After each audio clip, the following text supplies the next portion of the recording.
even sewn, hair tie, weave-ons, hair tongue, towels, light bulbs, trainers, my husband's boxers, new boxers, children's used socks, water bottles, sweets, candies, and all sorts, cleaning agents, toys, decoration, and tons of my children's clothes. She kind of took all the napkins in the house as well, and makeup and jewelry, you know. And she used the other bag and this other traveling bag as well, with some other nylons and all sorts. When you take all this from one person's house, is it not just too much? Is it not just too much? This is a girl that is barely 2 weeks in my house, and she's able to take all this. And if not for the, quick intervention of my neighbor and securities around the estate, I'm sure she would have probably been gone with all this. Used clothes, new underwears, used underwears. Talk about it. She took everything. Baby carriers, bowls, flask,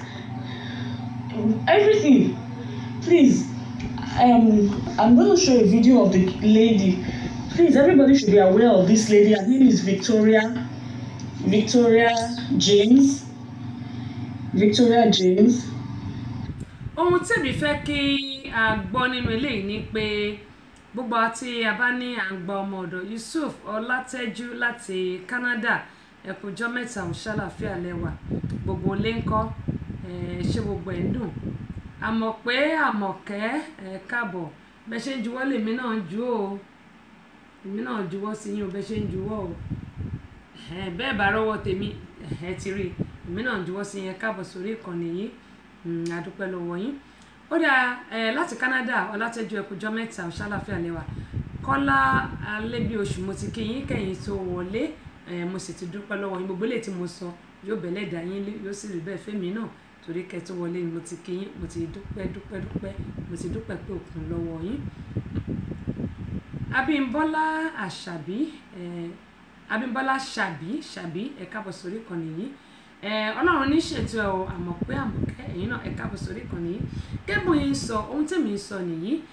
gbogbo apáta tá a fẹ́ máa gbọ́mọ ọ̀dọ̀ we need to be very very careful ní ká má gbọ́mọ ọ̀dọ̀ tí àbálẹ tí wàhálà bá pọ̀ ní ká má gbọ́mọ ọ̀dọ̀ ṣùgbọ́n ọmọ ọ̀dọ̀ tí ó máa kó yọ́yọ́ bọ̀yàn lọ́wọ́ ọlọ́mọ ẹ̀ka gbà tí bá gbọ́ lórí ètò mi èyí tí ó ṣe eku fún àwọn ọ̀gá ẹ̀ tó lọ ṣe eku tí wọ́n panulé tó ṣe mọ́ jọ̀lọ́fù ráìsì gbogbo wa ń láti ṣọ́ra gbogbo ìgbésẹ̀ táwọn máa gbé láyè ẹ jẹ́ kí a máa gbàdúrà kí a máa fi lé Ọlọ́run lọ́wọ́ kó tó di pé a máa gbé ìgbésẹ̀ torí pé gbogbo àwọn nǹkan tó ń ṣẹlẹ̀ yìí náà kò sẹ́ni tó mọ̀ ọ́ ṣe bí kò ṣe pé ká máa fi lé Ọlọ́run lọ́wọ́ tí mo dẹ̀ mọ̀ pé Ọlọ́run Olódùmarè kò ní dá wa dá gbogbo ẹ̀ yóò ṣàánú wa. afẹ́fẹ́ abọ́sẹ̀dé ọmọ bàbá ọlọ́pàá dé ọbabìnrin olùṣètò yèyí àgbàṣàgà ìyálóde amúlùdùn àmbásádù amúlùdùn ìyá ẹgbẹ́ ẹ̀lẹ́kẹ̀ lóye ọ̀pẹ́rẹ́ ẹgbẹ́ ṣubú làwọn kò fọ́ ó ṣubú lódó ṣe bí odó wọn òun fà ya pẹrẹgẹdẹ bí aṣọ abọ́sẹ̀dé tí ń wẹ̀ lódò tí gbogbo ọmọkùnrin wọn fi yọwọ́ ṣe abọ́sẹ̀dé tèmi ní ọgbà tèmi ní omú abọ́sẹ̀dé tọpọ́tọpọ́ tẹsẹ̀ bí ọ̀lẹ̀ àwẹ̀ ìjẹ̀bú ègbòrò ọmọ ọba ń ta ọmọ ẹ̀gbá àmọ̀ ojúmọ́ lọ́tà odò tí mo bá fẹ́ rí lè ìyá rẹ̀ nílé ìtayé lójú èyí rẹ̀ ara àsọkùn ṣe ń bẹ nílé ẹdún bẹ́lẹ́jẹ̀ orí ibi dàndàmdìrí ara ọ̀pọ̀dà wọ́n fà mí rù wọn ò fojú ṣe ojú ní pókí ìlú ní ti ẹ̀mí ọ̀rẹ́ ilé kìsà ìyé kan lásọ Abọ́sẹ̀dé ti wà lórí ètò. ó dáa mo kí ẹ̀gbọ́n mi Fẹ́mi Adésànyà wípé wọn kò wọ ọjọ́ ìbí o ẹ̀bí wọn yóò ṣe ọ̀pọ̀lọpọ̀ ọdún láyé àwọn náà wọ́n ti darapọ̀ mọ́ wa lórí ètò yìí ẹ káàbọ̀ sórí ìkànnì yìí o igba ọdún kọ́ ìṣẹ́jú kan ní láṣẹ Elédùmarè àdúpẹ́ pọ̀ ní ọwọ́ yìí Kọ́láwọlé Alẹ́bíoṣù Wọlé Autos and Tire gẹ́mọ ìsọ̀lẹ̀ kan yìí pé ẹ ní wọ́wọ́ tí owó ní tán lọ́wọ́ yín o ọlọ́run ní ṣètò ẹ̀ mo dúpẹ́ mo mọ̀ lórí o grandma náà ní kí n gẹ́gẹ́ bí mo ṣe sọ. Ó dáa ṣàmọ̀ pé àwọn kan ṣẹlẹ̀ nílùú Nàìjíríà ìbànújẹ́ pátápátá gbà lélẹ̀ jẹ́ mi ò lè gbé sórí ayélujára mi ò dẹ̀ lè fi hàn nítorí pé ìgbà tí mo rí omi ojú gan gbọ̀n mí omi ojú gbọ̀n mí mo sọ lẹ́ẹ̀kan mo ní ọ̀pọ̀lọpọ̀ ló wà lórí Facebook rẹ pé fake life lẹ́lòmíì ń lò they are not real. Mo ní tá bá mú 100% tipátipá la máa fi rí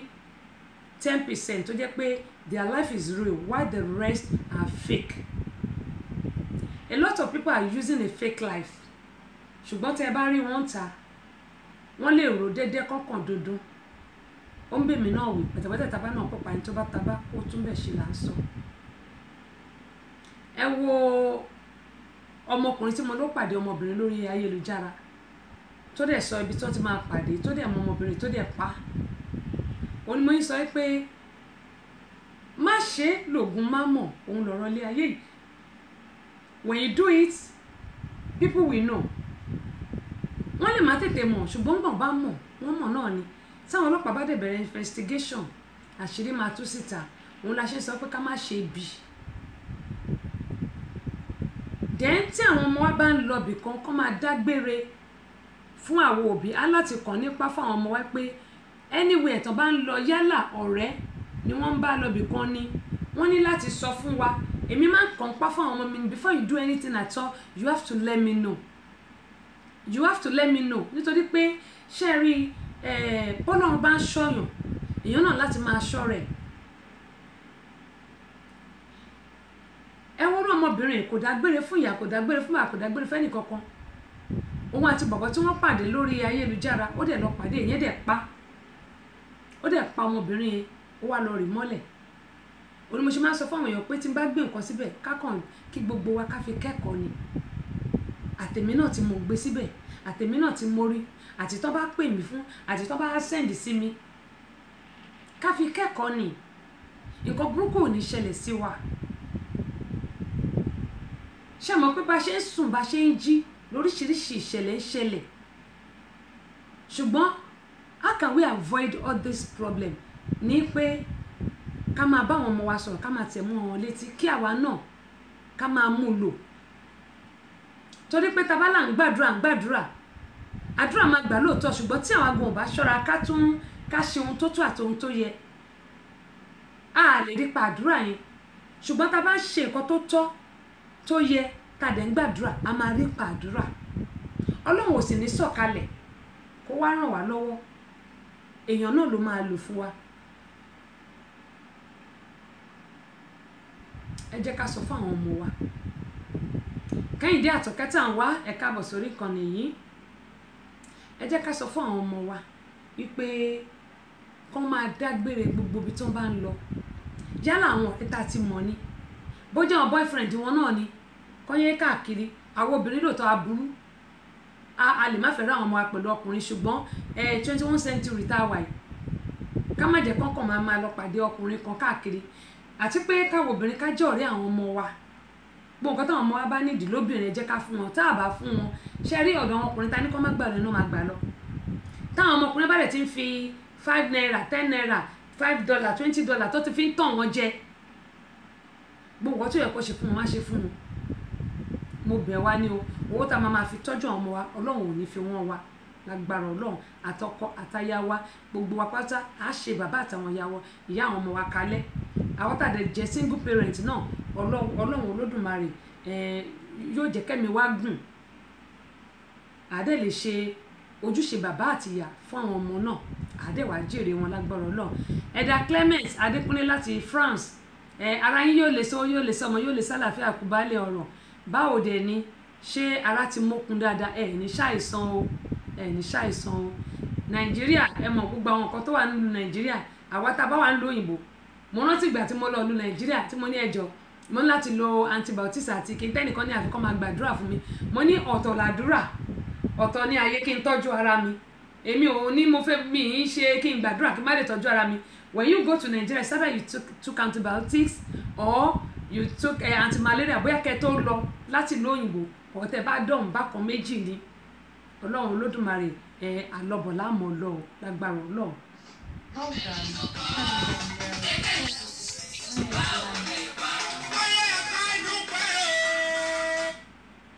Hello.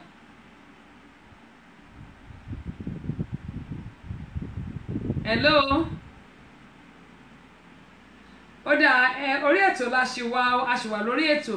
678743410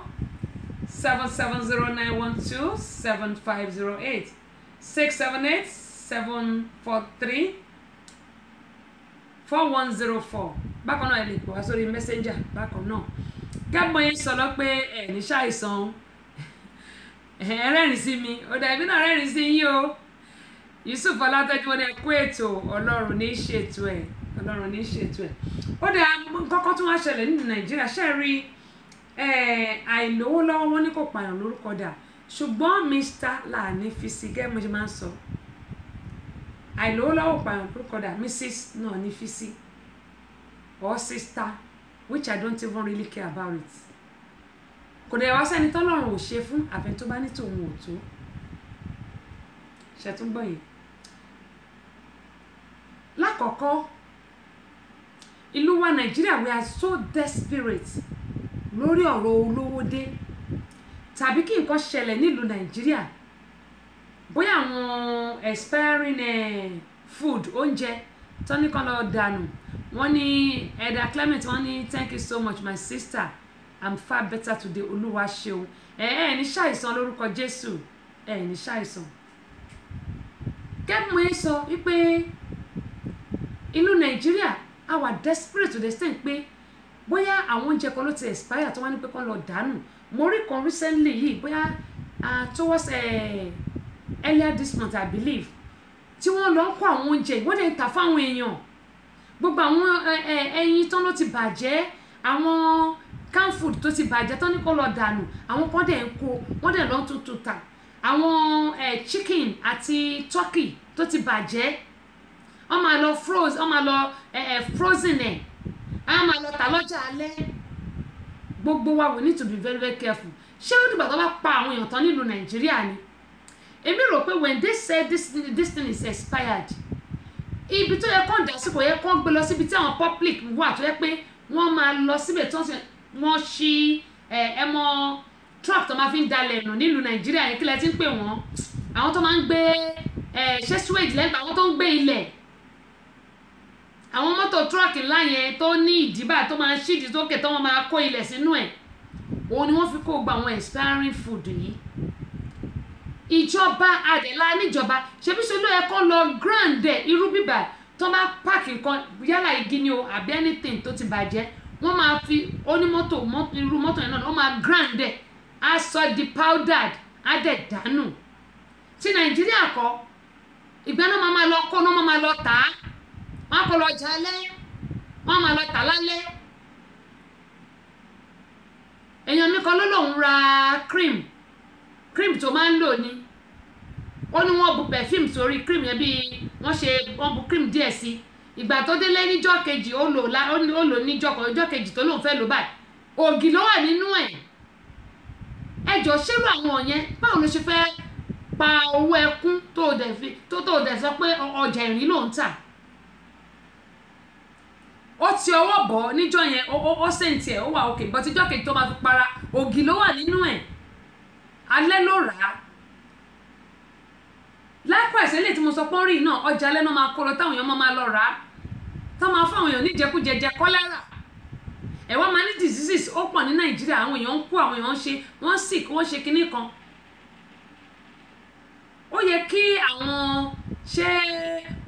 World Food Organization àbí kí wọ́n ti health organization àbí kí wọ́n ti pè wọ́n Nàìjíríà tó ń pè àwọn NAFDAC àbí kí wọ́n pè náà ṣùgbọ́n àwọn NAFDAC ni wọ́n máa ń fún àwọn èèyàn ní license àbí ṣùgbọ́n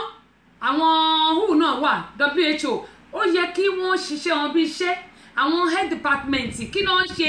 ẹ ti rí pé kí ní ìbàjẹ́ seize ẹ̀ ṣọ́wọ́ yẹ kí àwọn èèyàn tó wá máa lọ kó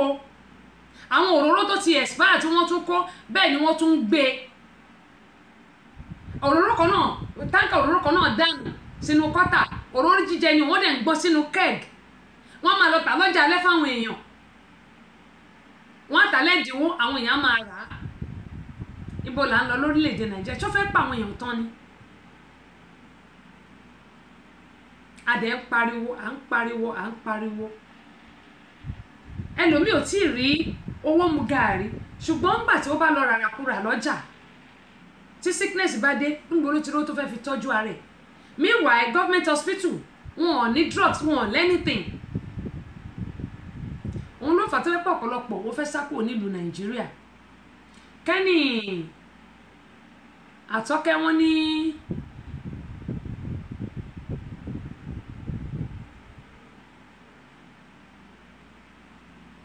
ìyẹlẹ́fọ́ tí òun náà fi omi kọ́tà fọ ẹ̀fọ́ ńkọ́ àṣẹ tó ń gbọ́ torí Ọlọ́run kí Ọlọ́run gbà wá ó dáa ṣé ẹ rí yẹn mi ò tiẹ̀ tí ì rí yẹn èyí tí mo rí ni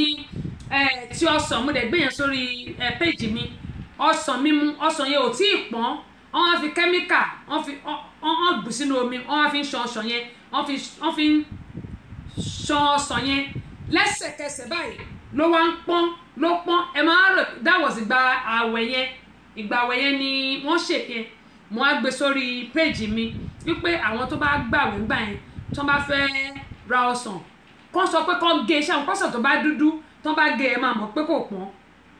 ni mo sọ lórí ètò nígbà ìgbà àwẹ̀ yẹn ni mo gbé sórí péjì mi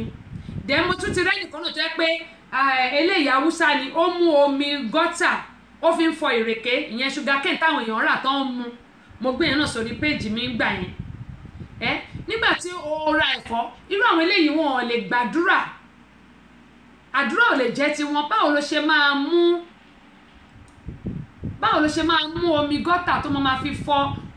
oúnjẹ táwọn èèyàn máa jẹ olóòfin jẹ́ pé tá a bá ti ra nǹkan lọ́jà we need to be very very careful ẹ jẹ́ ká ṣàn dáadáa ká rí i dájú pé bóyá a máa tuntun fọ ni o bóyá a máa tuntun ṣàn ní ká ṣàṣe débi pé gbogbo àwọn diseases tó wà nú ẹ̀ àwọn germs à lè fọ kúrò ká kọ́ fomi gbóná ká fi rèé kó tó di pàṣẹ máa wà bọ̀ lóòótọ́ irú ẹ̀fọ́ tí àwọn pé tí àwọn bá fẹ́ jẹ ẹ̀fọ́ tó ní vitamin nú à nílò láti bọ̀ kó rà pátápátá tó bá ti rà jù gbogbo vitamin nú ẹ̀ láti bọ̀ dànù yẹn ó yẹ kó máa ṣe kéré ni ṣùgbọ́n kò bá dẹ̀ pómi kọ́tà àfi káwọn gan ká tuntun ṣe torí òkú ní mọ̀ ṣùgbọ́n àwọn tó bá rí ló máa mọ̀ pómi gọ́tà tẹ́yìn ò bá rí báwọn àwọn èèyàn ṣe fẹ́ mọ̀ pómi gọ́tà ni a lot of people ló ti máa rà á tí wọ́n ní mọ̀ pé omi gọ́tà ló fi ṣe. bàbá sọ pé kọ́lọ́ ń gbà wá táwọn náà bá ń rí àwọn nǹkan báyẹn we can make a shout out ìyẹn ni pé ká bá tí bá rírú ẹ̀ lọ́jà kí n lọ́jà lẹ́yìn pé tèmi bá lọ lé mo máa ń lọ káàkiri mo máa ń lọ ṣe àwọn ẹ̀kọ́ ọrọ̀ ajé yẹn tí máa lọ ṣe interview káàkiri tí bá rí pé ibi ọjà wọn ò mọ̀ máa sọ̀rọ̀ irú ibìkan mo lọ ibìkan ẹran mo fẹ́ interview bọ̀bọ̀ yẹn ni èsì wa ń kọ ẹran máa sọ pé ẹ ló sà ṣé bí ṣiṣẹ́ mo máa kọ ẹran yín nì ẹ tiẹ̀ mú ọ̀rá kẹ́tì ẹ̀ fi bò lórí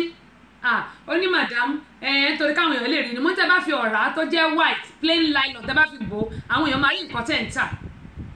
ṣùgbọ́n gbà tó gbé ṣé bá ti yín sí tídìí ti wà nú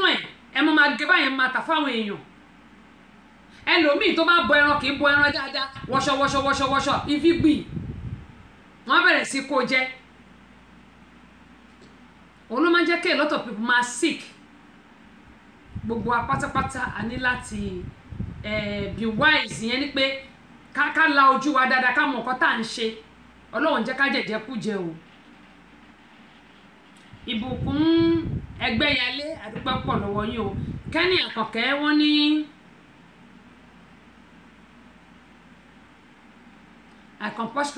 I compulsorily take anti-malaria vaccination and the anti-malaria tablet a week before you exactly ó ní mò ń sọ lẹ́ẹ̀kan pé kéèyàn tó lọ Nàìjíríà especially àwọn táwa nílùú òyìnbó kíní kan ní òye wa ṣe ní system wa tábà tí kò nílùú Nàìjíríà ó ti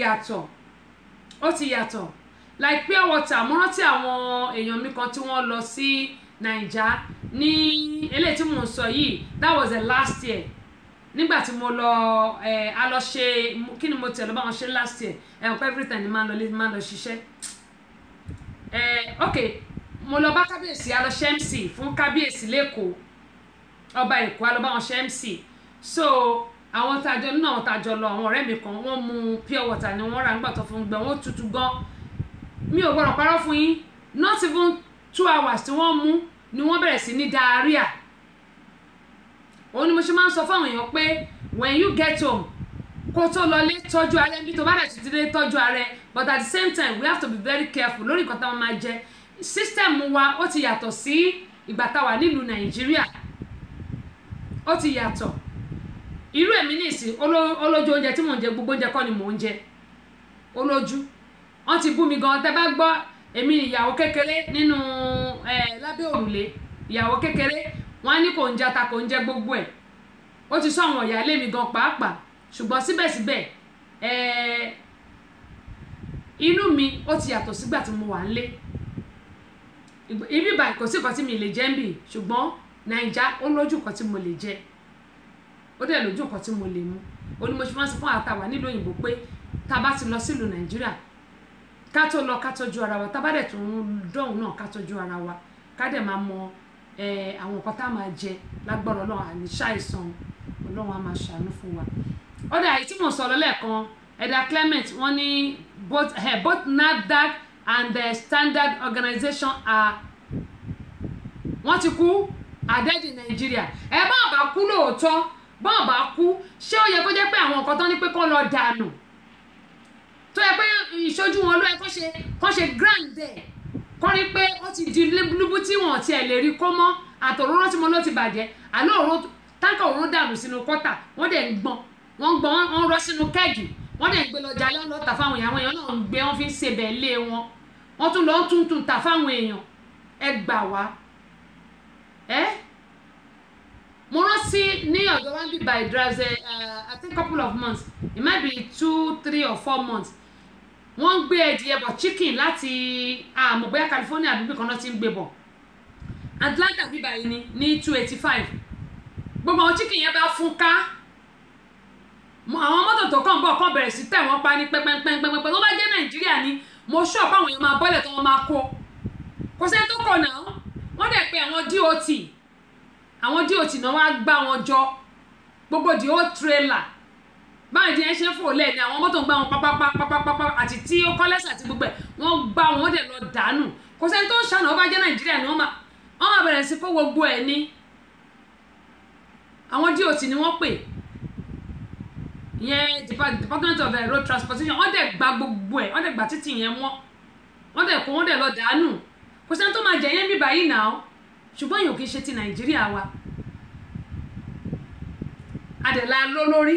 aláàníjọba aláàní àwọn onímọ̀ṣègùn òyìnbó but where are we going in Nigeria? ohun tó jẹ́ kí n tún sọ ìyẹn ni pé Samuel Ìbíkúnlé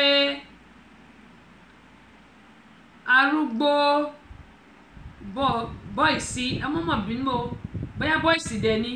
ẹ má bínú sí mi jàre ẹ káàbọ̀ sórí kan nìyí ọmọ Fọláṣadé Bọ́lájí Favour láti Ireland àbí London ẹ káàbọ̀ sórí ìkànnì yìí Faustat Adams ok ẹni imagine ó sú mi ọ̀rọ̀ Nàìjíríà ó sú mi Sharifudeen Kọ́láwọlé Abdulaziz ẹ káàbọ̀ sórí ìkànnì Ọláwálé Ismail MC Voka dúpẹ́ o kọ́lá ọmọ owó láti Saudi gbogbo ara Saudi kọ́ o ẹkújọ́ mẹ́ta ó tójọ́ mẹ́ta ṣàlàáfíà lẹ́wà ìlú ayọ̀ láwọn ọgbọ́lágo olódodo ti wá o mo mísì yín o ẹ̀gbọ́n mi ẹ bá ń kí gbogbo ara Saudi o Robert Abiola ẹkújọ́ mẹ́ta o Ọlọ́run akúṣàánú wa kọ́lá ọmọ owó àmì o Robert Williams Richard Williams ẹ má bínú Richard Williams àdúpẹ́ lọ́wọ́ yín eléyìí tí ó tún dùn mí jù tí mo ní ó gba omi lójú mi òun náà ni ti èyí tó ṣẹlẹ̀ ní Òyìngbò ní ọjọ́ sátidé tí a lò tán yìí Matthew Ayélabówó ayé náà láòfíìsì lọ ẹ káàbọ̀ sórí ìkànnì yìí ẹ wo àwọn tí n bá fi kíní ìwọ̀nyí mi ò rò pé àwọn èèyàn lè wò ó torí pé èmi gan tí mo wò ó ara mi ṣẹ́gìrì ni ṣe lára mi ṣẹ́gìrì báyìí. pipeline epo tó bẹ́ Dayọ̀ Ọláṣọpẹ́ àdúpẹ́ lọ́wọ́ yẹn káàbọ̀ sórí ìkànnì yìí. Alhaji Muideen mo dúpẹ́ tẹ́ bá mi share fídíò yìí o ẹ ṣé gan ojú òní tì láti Mecca Medina ẹ ṣé jàre yóò dáa fún yín all over the world náà ni a ní àwọn fans. Alhaji Muideen àti Kọ́lá Ọmọwó ìgbà la máa launch album lọ́dọ̀ yín ẹ jẹ́ mọ̀ ìgbà la máa launch album lọ́dọ̀ yín mo fẹ́ launch ẹ̀ lọ́dọ̀ yín a lè sọ̀rọ̀ bóyá lẹ́yìn ètò ó dáa mi bá ní pé kí n fi wọ̀ wá mi mọ bí a ṣe lè bí ọkàn wa ṣe lè gbà mi mọ bọ́kàn wa ṣe lè gbà bóyá kí n kàn fẹnu sọ torí òun ni ó wà lórí fóònù mi ṣùgbọ́n ẹ jẹ́ n fẹnu sọ torí mi mọ bóyá ọkàn àwọn èèyàn wa lè gbé. Number 1 wọ́n sọ pé please warn your loved ones to stay away from leaking oil pipeline. This incident happened at Comcom ìyẹn ní Òyìngbò ní ọjọ́ Sátidé eléyìí ló ṣẹlẹ̀. Àgbẹ̀ epo kíní pipe epo gas ni o pẹtiróòlù tí ó fọ́ àwọn tí ó kú yìí there's a lot of them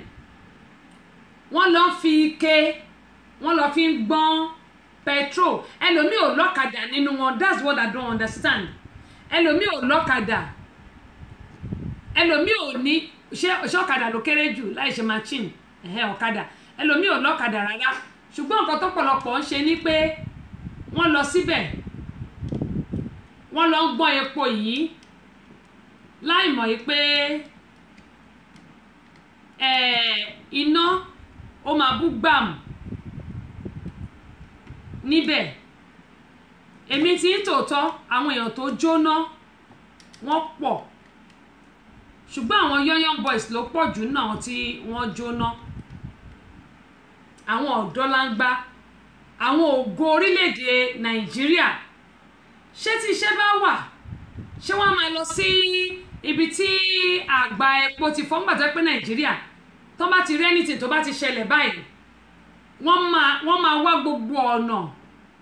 tí wọ́n fi máa lọ kó àwọn epo yẹn ni ẹlòmíì ó ń gbọ́n sínú kíní wọ́n lọ ń tà ó bú gbàmù ní iná ló bú gbàmù gbogbo wọn ló jóná ìmí ìkákò báyìí bí ẹja ṣáwá ni ìmí ó jóná débi pé ẹsẹ̀ nìkan lẹ máa rí dáńkúrúdúkúrú ẹsẹ̀ yẹn nìkan lẹ máa rí ìmí ọwọ́ ìmí gbogbo orí ẹ̀ kò sí mbẹ̀ ìmí ẹ̀yìn nìkan lẹ máa rí ìmí in fact mo wò báyìí ara mi ṣẹ́gìrì ni lórí pé àgbá epo fọ́ pipe yẹn ó fọ́ ẹ wá lọ ń gbọ́n wọn ò tiẹ̀ rò pé bóyá iná lè ṣẹyọ ńbẹ̀ lójijì a lot of people ni wọ́n kú ní Sátidé tí bá ní kí n fi wọ̀n wá mi ò mọ bí ara wa ṣe lè gbé ṣùgbọ́n àwọn ọ̀dọ́ ló pọ̀ jù nínú àwọn tó kú ọ̀dọ́ ẹ máa rọ́mọ kékeré ọmọ tí ò ju bẹ́ẹ̀ bí 16 17 18 20 nínú wọn ò dàgbà rárá àwọn ọ̀dọ́ young guys ló pọ̀ jù ńbẹ̀ tí wọ́n kú lórí pé pipeline fọ́ ẹ lọ́ fi kégbé wọ́n fẹ́ máa lọ tà wọn ò ní ẹlòmíì nù wọn ò lọ́kadà ibo là ń lọ lórílẹ̀‐èdè wa Nàìjíríà Waheed Akànfẹ́ràn yìí mẹ́kújọ́ mẹ́ta ẹ káàbọ̀ sórí ìkànnì Kenin Àkànkẹ́ wọ́n ní ẹ̀yin ò lọ́kàn àti wò ó ṣe rí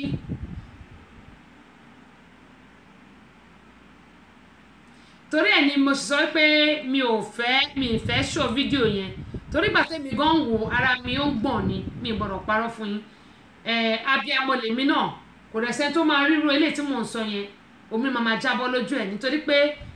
àwọn young guys wa tó jẹ́ pé ògo orílẹ̀-èdè Nàìjíríà wọ́n wà ń bẹ̀ kó tó wá ń ṣe àwọn bíi ọ̀dọ́ ni wọ́n èyí tó dàgbà jù nínú wọn tí ń bá wò mi ò rò pé ọmọ 40 years gan wà ń bẹ̀ mi ò rò pé ọmọ 40 years wà ń bẹ̀ tó yẹ pé ọjọ́ sátidé báyìí ẹ̀mí tó lọ sí kò kéré rárá ẹ jẹ́ ká máa gbàdúrà fún orílẹ̀-èdè wa Nàìjíríà ká dẹ̀ máa tẹ àwọn ọmọ wa báyìí ká máa tẹ̀ wọ́n létí wípé kì í ṣe gbogbo nǹkan lèèyàn máa ń sáré lọ sí tàbí pé owó tí wọ́n bá rí lèèyàn gbọ́dọ̀ sáré sí owó tí gbogbo ń pariwo ẹ̀wò ní tí wọ́n wá owó wọ́n sọ ẹ̀mí wọn nù ọ̀pọ̀lọpọ̀ ọ̀nà fẹ́ lọ bu epo ìkọ́ lọ tún ta láì lọ́kadà Ọlọ́run Olódùmarè yóò ṣàánú fún wa o.